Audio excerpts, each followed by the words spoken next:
Chairman, and as I indicated in my opening statement, I have 3 questions for each of you. Both of you have essentially answered the first question in very good fashion, which was how will you ensure that you apply the trade laws objectively and make sure you're calling balls and strikes? So I won't ask you to go through that again. I think that you have also both indicated that you are very open to meeting with manufacturers and studying their industries as you are required to analyze and detail and deal with them. So I'll just go to my third question. Before I do so, though, and kind of as a lead into this, my question is, what is your general understanding of the statutory factors that go into a public interest assessment? Before I do that, though, I wanted to say, Mr. Coughlin, I appreciated your response to the tariff question. As I understood your response, you said, I can't really respond to a tariff that hasn't been imposed yet. I think we ought to, before we start attacking something, we ought to find out what it is. And I think that we all agree that tariffs are appropriate tools if used in the right way. And we all agree that there is a wrong use of tariffs. And we'll get into that as we move through the next 3 or 4 years. But I appreciated the fact that you declined to, analyze or critique a policy that has not yet even been established. That helped me understand that you would be objective.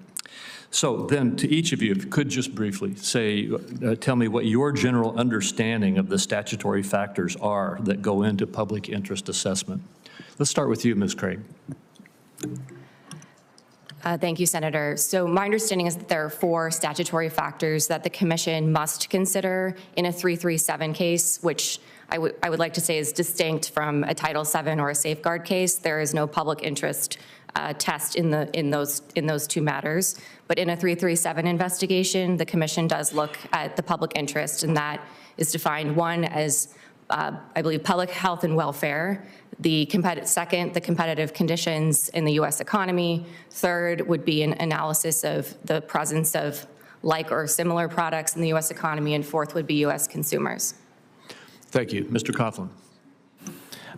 Thank you, Senator. And of course, Ms. Craig is 100% correct in her answer. In my experience practicing before the Commission and working there, the public interest factors typically often boil down to a question of, is there an alternative in the market so that if the Commission were to issue an exclusion order, would third parties be able to obtain that product that they need? Maybe it's a component for something that they're building or what have you.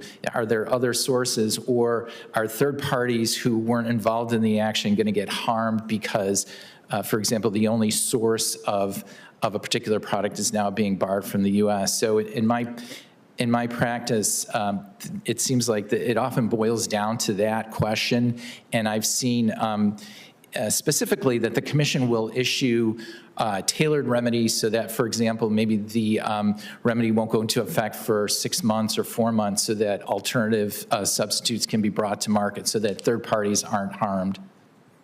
Thank you very much. Thank my colleague. Next will be Senator Cortez Masto.